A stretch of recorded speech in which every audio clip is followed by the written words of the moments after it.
टीना और मीना एक छोटे से गांव में रहते थे। टीना बहुत ही अमीर परिवार से थी। उसके पापा बहुत ही बड़े बिजनेसमैन थे और उसकी माँ हर दिन किसी न किसी किटी पार्टी में बिजी रहती थी। दोनों टीना पर ध्यान नहीं देते थे। इस वजह से टीना को भी अपने पैसों पर बहुत ही घमंड था। तो दूसरी तरफ मीना गरीब परिवार से थी, लेकिन उसे इस बात का कभी भी अफसोस नहीं था। वो हमेशा खुश रहती थी। मीना के पापा एक फैक्ट्री में वर्कर थे और उसकी मम्मी लोगों के घर में खाना बनाने का काम करती थी।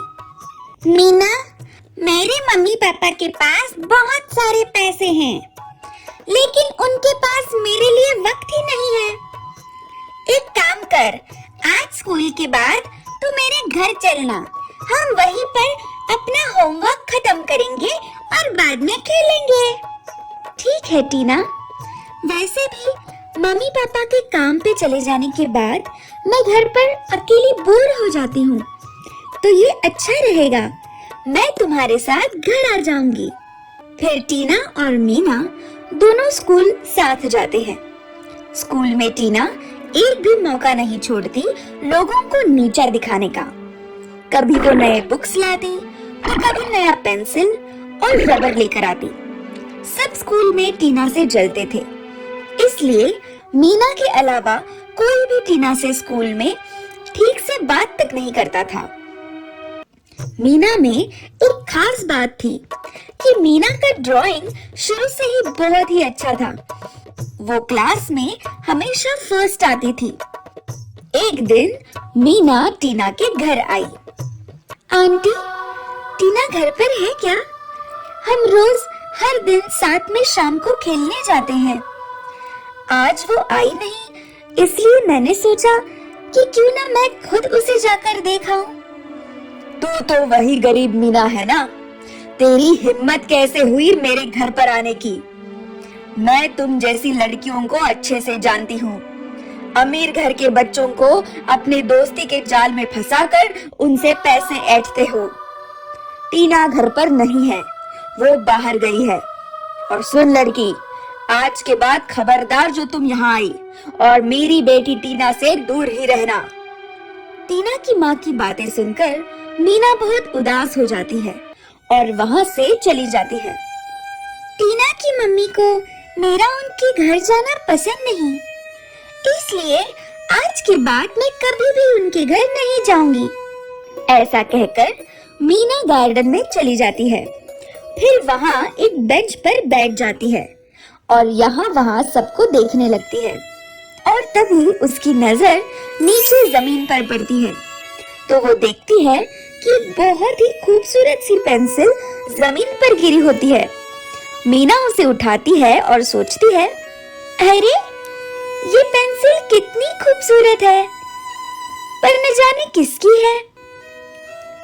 चलो पूछती हूँ। अरे ये पेंसिल किसकी है? सुनो, क्या ये पेंसिल तुम्हारी है? अच्छा आंटी, क्या ये पेंसिल आपकी है क्या? सबसे पूछ लिया, पर ये पेंसिल तो किसी की नहीं है। क्यों ना इस पेंसिल को मैं ही रख लूं? कितनी सुंदर पेंसिल है ये। वैसे भी ये मुझको मिली है ना, तो अब से ये मेरी है।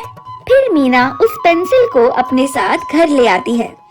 बचपन से मीना की ड्राइंग बहुत अच्छी होती है, इसलिए मीना उस पेंसिल से भी कुछ बनाना शुरू करती है।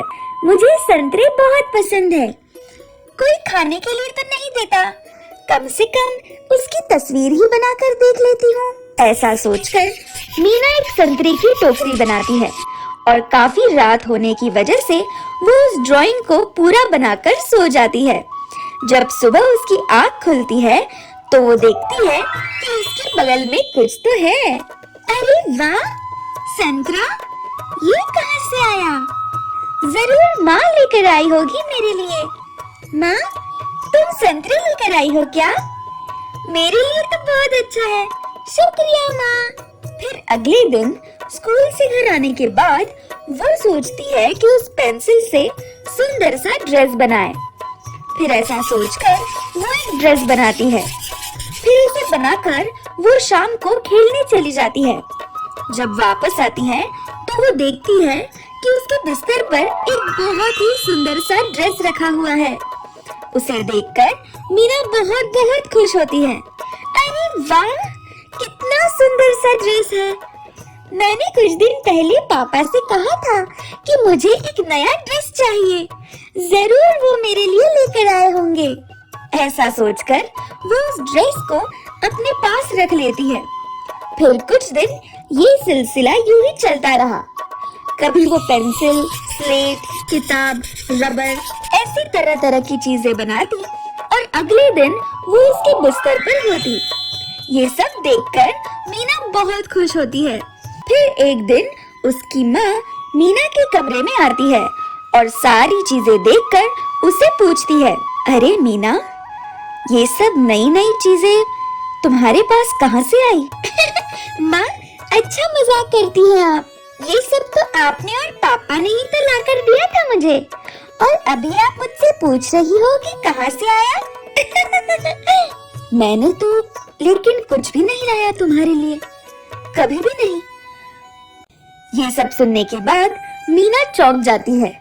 थोड़ी देर सोच में पड़ जाती है कि जब उसकी माँ और पापा ये सब नहीं लाए तो ये सारी चीजें आई कहाँ से। फिर थोड़ी देर बाद मीना को याद आता है कि वो झट से अपना ड्राइंग बुक निकालती है और उससे खोल के शुरू से देखती है, जिसे वो देखकर काफी हैरान हो जाती है। माँ, अब मैं समझी ये सारी चीजें कहाँ से आई हैं। ये देखिए माँ, पहले मैं इस ड्राइंग बुक में संतरे की टोकरी बनाई थी और दूसरे दिन फिर संतरे की टोकरी मेरे बाजू में पड़ी थी। मुझे लगा आप मेरे लिए लेकर आई हैं, क्योंकि मुझे संतरे बहुत पसंद है। उसके बाद मैंने ये ड्रेस बनाई, फिर मेरे पास ये ड्रेस आ गई। मुझे लगा कि कुछ दिन पहले मैंने पापा से कहा था तो वो मेरे लिए लेकर आए हैं। फिर मैंने इस ड्राइंग बुक पे जो भी चीजें बनाई है वो सब मेरे पास आ गई। मुझे लगता है माँ, ये जादुई पेंसिल है, जिसे मैं जो भी चीजें बनाती हूँ वो सच हो जाती है और मेरे सामने आ जाती है। जादुई पेंसिल, ऐसा भी कभी होता है क्या? मैं ये सब नहीं मानती। जरूर तुमने कोई शरारत की है।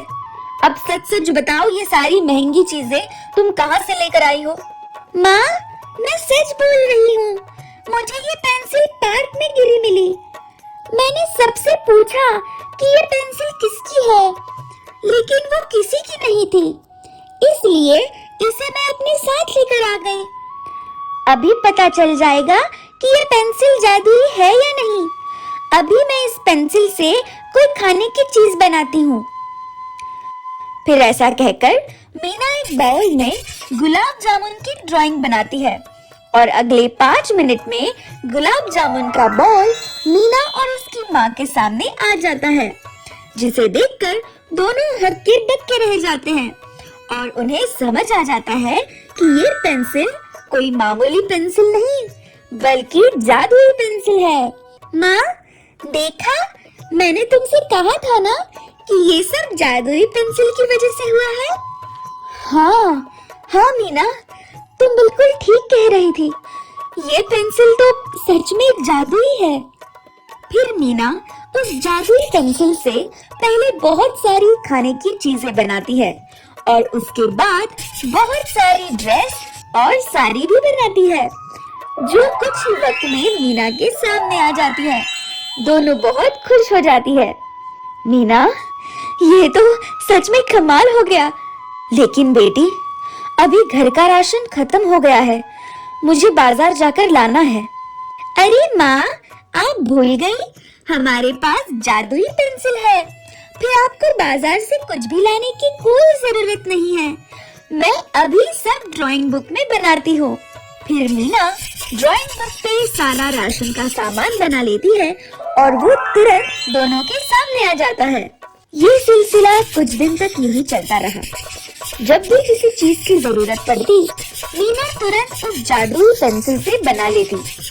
ऐसे ही मीना कभी स्कूल बैग तो कभी टिफिन को तो कभी वाटर बॉटल बनाकर स्कूल ले जाती। ये देखकर टीना हैरान हो गई। अरे मीना, आजकल मैं देख रही हूँ कि तू बहुत सारी नई नई चीजें लाने लगी है। तेरी कोई लॉटरी तो नहीं लग गई? अरे नहीं टीना, वो छुट्टियों में मैं अपने मामा के घर गई थी ना, तो उन्होंने ही मुझे सब खरीद कर दिया है, और कोई बात नहीं। ठीक है, आज शाम तू मेरे घर आ जा, हम साथ में खेलेंगे। बहुत दिन हो गए हैं साथ में खेले नहीं। टीना की बातें सुनकर मीना सोचने लगती है कि उसकी माँ ने पिछली बार उसे बहुत खरी खोटी सुनाई थी। टीना सुन, मैं तुम्हारे घर नहीं आऊंगी। ऐसा कहकर मीना वहाँ से चली जाती है और फिर टीना सोचने लगती है कि आखिर मीना ने उसके घर आने से मना क्यों कर दिया। फिर वो जाके अपनी माँ से पूछती है, माँ, क्या मेरे पीछे मीना यहाँ घर पर आई थी क्या मुझसे मिलने? हाँ टीना, वो आई तो थी, लेकिन मैंने उसे यहाँ से जाने के लिए कह दिया। तुम्हारे पास इतने सारे खिलौने हैं, उसके साथ खेलो ना। तुम्हें क्या जरूरत है उस मीना के साथ खेलने की या उससे दोस्ती करने की? टीना अपनी माँ की बात सुनकर नाराज हो जाती है और वहाँ से चली जाती है। फिर यहाँ मीना के मन में ख्याल आता है और वो अपनी माँ से कहती है, माँ, हमारे पास जादुई पेंसिल है, तो क्यों ना हम इससे कोई नया बिजनेस शुरू करें जिससे हमारी आमदनी भी बढ़ जाए। तुम कह तो बिल्कुल सही रही हो, लेकिन हम कौन सा बिजनेस करें? माँ, हम एक काम करते हैं, हम चूड़ियों का बिजनेस करते हैं। अभी मैं चूड़ियों की तस्वीर बनाती हूँ। फिर मीना बहुत सारी अलग अलग तरह की रंग बिरंगी चूड़ियों की ड्राइंग्स बनाती है, जिससे कि उसके सामने बहुत सारी चूड़ियाँ आ जाती है। फिर मीना और उसकी माँ एक छोटी सी दुकान लेकर उसमें चूड़ियों का बिजनेस शुरू करती है और उनकी बिक्री भी अच्छी हो रही होती है। तभी टीना की माँ बाजार से गुजर रही होती है। अरे, ये मीना के पास इतने सारे पैसे कहाँ से आए जिससे कि उन्होंने चूड़ियों का धंधा भी शुरू कर लिया? पता लगाना पड़ेगा। फिर एक दिन उसे पता चलता है। वो मीना के घर के बाहर खिड़की से देखती है कि मीना चूड़ियों की ड्राइंग बनाती है और कुछ ही वक्त में उसके सामने चूड़ियाँ आ जाती है। अच्छा, तो ये बात है। इस मीना के पास जादुई पेंसिल है। क्यों ना ये पेंसिल मैं इससे ले लूं? फिर मुझे जो चाहिए मैं जादुई पेंसिल से बना सकती हूँ। फिर ऐसा सोचकर टीना की माँ एक दिन मीना की चूड़ियों की दुकान पर जाकर उसकी जादुई पेंसिल चुरा लेती है और उसे चुराकर अपने घर ले आती है। शाम को जब मीना और उसकी माँ पेंसिल को ढूंढते हैं तो उन्हें वो पेंसिल नहीं मिलती, जिससे कि दोनों बहुत परेशान हो जाती है। माँ, पता नहीं मेरी जादुई पेंसिल कहाँ खो गई, अब मैं क्या करूँ? मीना, परेशान मत हो, तुम्हारी जादुई पेंसिल तुम्हें जरूर मिल जाएगी। जादुई पेंसिल को चुराकर टीना की माँ बहुत खुश हो जाती है और उसे ड्राइंग बनाना शुरू करती है। लेकिन जब टीना की माँ किसी भी चीज की तस्वीर बनाती है तो वो उसका उल्टा ही बन जाता है, क्योंकि टीना की माँ की ड्राइंग बहुत ही खराब थी। इसलिए वो जादुई पेंसिल उसके किसी भी काम नहीं आ रही थी। उफ, ये क्या मुसीबत है। मैं तो कुछ बना ही नहीं पा रही हूँ। क्या फायदा हुआ इसे चुराकर? समझ नहीं आ रहा इस पेंसिल का मैं क्या करूँ। फिर ऐसा कहकर टीना की माँ लंबा सा नेकलेस बनाने की कोशिश करती है, लेकिन वो कुछ इस तरह से बन जाता है जैसे कि वो नेकलेस नहीं एक सांप हो, और इस तरह वहाँ पर सांप आ जाता है, जिसे देखकर टीना की माँ जोर से चिल्लाती है, अरे बाप रे, बचाओ, सांप सांप। आवाज सुनकर टीना भी वहाँ आ जाती है और सांप को देखकर वो भी घबरा जाती है। तभी मीना टीना के घर आती है उससे मिलने, और वो सारा नजारा देखकर चौंक जाती है। फिर वो जल्दी से अंदर से एक कपड़ा लेकर सांप को उसमें पकड़कर बाहर छोड़ देती है। टीना, आंटी, आप दोनों ठीक तो हो ना? ये सांप कहाँ से आ गया आपके घर में?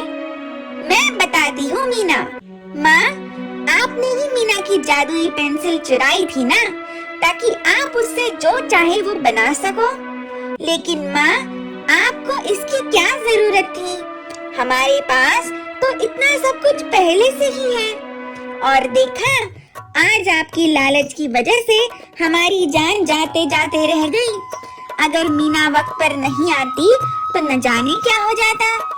इस तरह टीना की माँ को अपनी गलती का एहसास हो जाता है। वो कहते हैं ना कि कोई किसी की चीज तो चुरा सकता है, लेकिन उसकी किस्मत कभी नहीं चुरा सकता।